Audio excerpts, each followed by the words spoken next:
لیکن یہ کہ امام مہدی کی حکومت قائم کرنے کے لیے کون لوگ آئیں گے؟ عرب جو ہیں وہ اندر سے کھوکھلے ہو چکے ہیں، عیاشی نے، دولت نے، پیسے نے، دولت، پیسہ، عیاشی، اس کی وجہ سے کھوکھلے ہو چکے ہیں۔ یہاں میں آپ کو دو حدیثیں سنانا چاہتا ہوں۔ سنن ابن ماجہ کی روایت ہے حضرت ابو ہریرہ سے رضی اللہ تعالی عنہ، قال قال رسول اللہ صلی اللہ علیہ وسلم اذا وقعت الملاحم بعث اللہ بعثا من الموالی ہم اکرم العرب فرسا واجودہ سلاحا یوید اللہ بہم الدین، رواہ ابن ماجہ عن ابی ہریرہ رضی اللہ تعالی عنہ۔ جب ملاحم کا دور شروع ہوگا تو اللہ تعالیٰ اٹھائے گا ایک لشکر یا لشکروں پر لشکر موالی میں سے۔ موالی کون ہے؟ عربوں نے جب فتح کیا تھا اس پورے علاقے کو خلافت راشدہ کے دوران، اور پھر وہ لوگ جو ہے، ایک رائے تو یہ تھی کہ انہیں غلام بنایا جائے سارے آبادیوں کو، لیکن یہ کہ حضرت عمر کا اجتہاد تھا، اس کے مطابق جو ان کو غلام نہیں بنایا گیا تو وہ موالی کی حیثیت رکھتے ہیں۔ عربوں میں دم نہیں ہے، موالی میں سے لشکر اٹھیں گے کہ جو در حقیقت حضرت مہدی کی حکومت کو قائم کریں گے۔ دوسری حدیث سنیے، عن عبداللہ ابن الحارث رضی اللہ تعالی عنہ، اور یہ ابن ماجہ کی روایت ہے، قال قال رسول اللہ صلی اللہ علیہ وسلم یخرج الناس من المشرق فیوطئون للمہدی یعنی سلطانہ، لشکر نکلیں گے، لوگ آئیں گے مشرق سے، اور وہ حضرت مہدی کی حکومت کو جمائیں گے اور قائم کریں گے۔ اب ذرا نوٹ کیجئے کہ جزیرہ نماء عرب کے مشرق میں کون سے ملک ہیں؟ تین: ایران، افغانستان، پاکستان۔ یہ تین سالڈ مسلم ممالک، مسلم آبادی اکثریت۔ ویسے تو یہ کہ آگے ہندوستان میں 20 کروڑ مسلمان ہیں، لیکن وہ 20 کروڑ جو ہے وہ تو 80 کروڑ کے اندر تحلیل ہو جاتے ہیں غیر مسلموں میں، لیکن یہاں جو معاملہ ہے یہ غالب اکثریت کے۔ ان میں سے ایران کا معاملہ جہاں تک ہے، نمبر 1 یہ کہ وہ شیعہ عقائد کے حصار میں بند ہے، اس سے ادھر ادھر ہونا اس کے لیے ممکن نہیں۔ حدیث میں یہ بھی آتا کہ اصفہان سے 70,000 یہودی دجال کا ساتھ دیں گے۔ لیکن بہرحال خراسان ایک صوبہ ہے افغانستان کا اس وقت بھی شمال مشرقی کونے میں، مجھے امید ہے وہاں سے خیر کی، کیونکہ خراسان کا لفظ وہاں پہ شامل ہے، اور حضور کی حدیث میں بعد میں آپ کو سناؤں گا کہ خراسان سے فوجیں چلیں گی جو یروشلم کو دوبارہ حاصل کریں گی، فتح کریں گی۔ جیسے پہلے یروشلم کھویا عربوں نے تھا، دوبارہ حاصل کیا تھا کرد نے، کرد خون صلاح الدین ایوبی رحمۃ اللہ علیہ، ایسے اب پھر عربوں نے کھویا ہے، لیکن لینے والے خراسان سے لشکر آئیں گے۔ یخرج من خراسان رایات سود لا یردها شیء حتی تنصب بإیلیا، خراسان کے علاقے سے کالے علم لے کر لشکر چلیں گے جن کے رخ کو کوئی موڑ نہیں سکے گا جب تک کہ وہ جا کر یروشلم میں نصب نہ ہو جائے۔ اس کے بعد نام آتا ہے پاکستان کا۔ یہ ہے میری اور آپ کی داستان، اور یہ ہے سبب جس کی وجہ سے کہ میں آپ سے یہ گفتگو کر رہا ہوں۔ اصل میں تو کس لیے؟ محض ایک علمی استفادہ، محض اپنی بات آراء کو ظاہر کرنے کا شوق نہیں، بلکہ یہ کہ اپنی ذمہ داری ہم پہچانیں کہ ہم کس مقام پر کھڑے ہیں۔ دیکھیے، اس پاکستان کے بارے میں یا ہندوستان کے بارے میں علامہ اقبال نے کہا تھا اپنے ترانہ ملی میں، میرے عرب کو آئی ٹھنڈی ہوا جہاں سے، میرا وطن وہی ہے، میرا وطن وہی ہے۔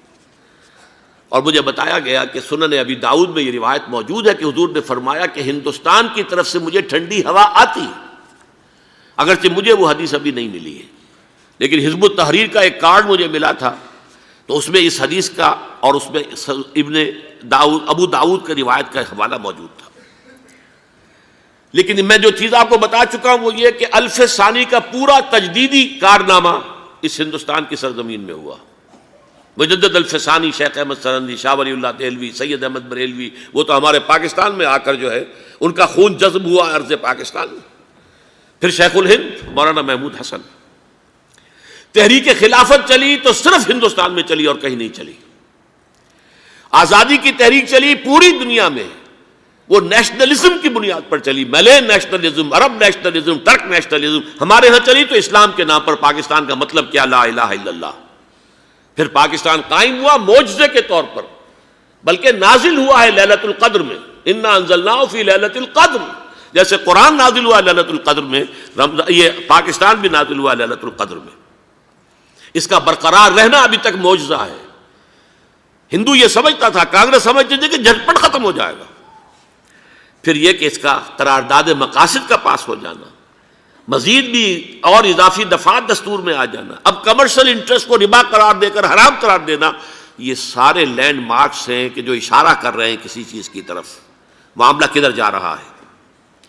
پھر یہ کہ یہ جو 14ویں صدی کے مجدد تھے شیخ الہند، اس کے بعد سے کچھ ایسی شخصیتیں عظیم پیدا ہوئی ہیں ہند میں، جن کو میں سمجھتا ہوں کہ 14ویں صدی کے مجدد اور 15ویں صدی کے مجدد کے درمیان یہ 15ویں صدی کے مجدد کی راہ کو سیدھا کرنے والے، جیسے کہ حضرت یحییٰ نے کہا تھا میں تو آنے والے کا راستہ سیدھا کر رہا ہوں حضرت عیسیٰ کے لیے، ایسے ہی 15ویں صدی کے لیے امام مہدی کے لیے راستہ صاف کرنے والے سب سے پہلے علامہ اقبال، جنہوں نے اسلام کا تصور دین کی حیثیت سے دوبارہ زندہ کیا ہے، ورنہ اسلام ایک مذہب کی شکل اختیار کر چکا تھا۔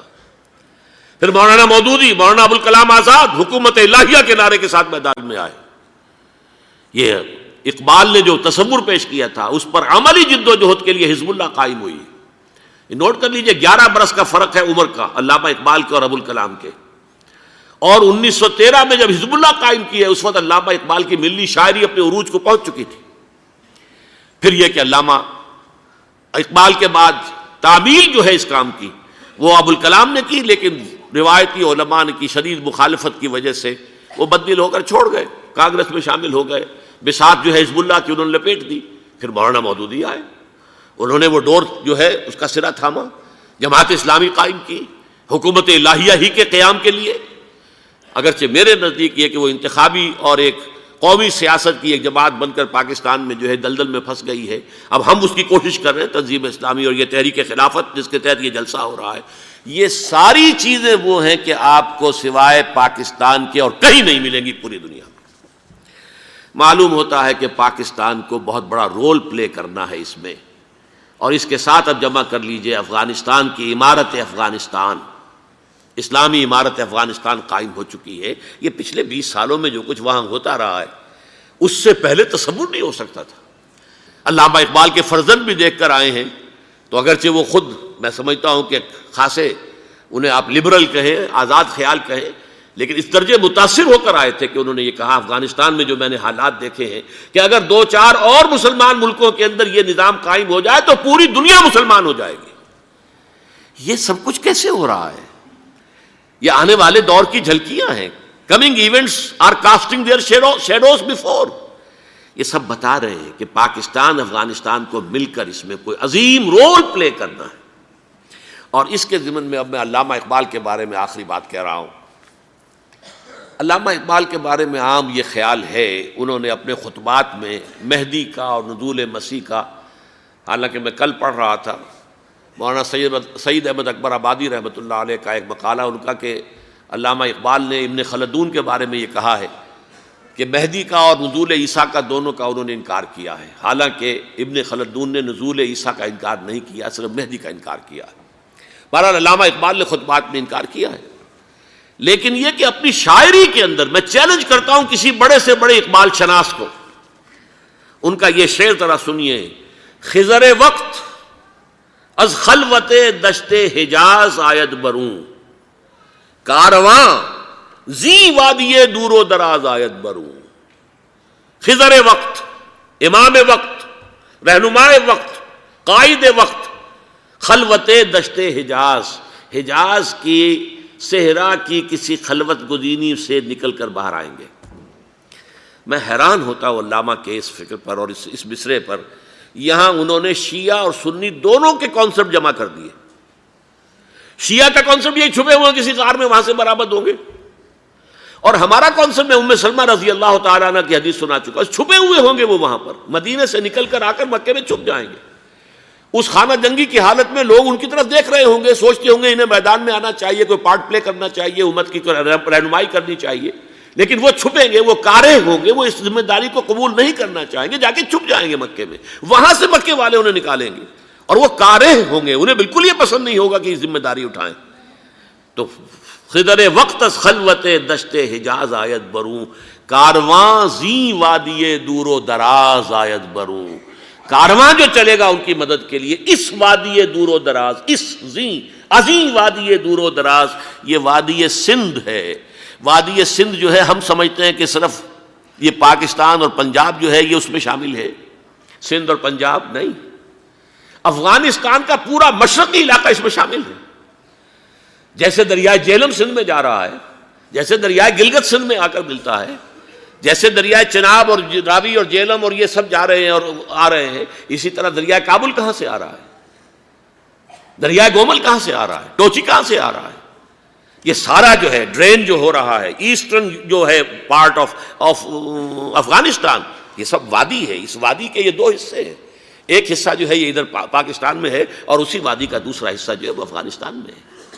کارواں زی وادی دور و دراز آیت بروں، کارواں چلے گا یہاں سے، یخرج ناس من المشرق یؤتون للمہدی یعنی سلطان ہی، مشرق سے فوجیں چلیں گی کہ جو مہدی کی حکومت قائم کریں گی، اور یخرج من خراسان رایات و سود، اور خراسان سے سیاہ پرچم چلیں گے کہ جن کا رخ کوئی موڑ نہیں سکے گا، حتیٰ تنصب بیلیا، یہاں تک کہ وہ جا کر یروشلم کے اندر نصب ہو جائیں گے۔ حضرات، میں ایک میری گفتگو کا حصہ باقی تھا لیکن میں اسے چھوڑ رہا ہوں، اس لیے کہ گلوبلائزیشن جو اس کی ہوگی، جو خلافت علی منہاج النبوہ کی تجرید کامل حضرت مہدی کے ہاتھوں عرب میں ہوگی، اس سے پہلے اس کے لیے محنت، کوشش، جد و جہد پاکستان اور افغانستان میں ہو چکی ہوگی جو اسے سپورٹ کرے گی اور وہاں جا کر حکومت قائم کرے گی۔ اس کے بعد گلوبلائزیشن کا جو مرحلہ اس کا ہے وہ حضرت مہدی کے ہاتھوں نہیں ہے، وہ حضرت عیسیٰ ابن مریم ان کے نزول کے بعد ہے، جن کے نزول کے بعد دجال کا خاتمہ ہوگا اور یہودیوں کا استحصال ہوگا، مسلمانوں پر بھی بڑی تکالیف عربوں پر آئیں گی، شدائد آئیں گے، لیکن یہ وہ میں حصہ ملتوی رکھتا ہوں کسی دوسری محفل اور کسی دوسری مجلس اور نشست پر۔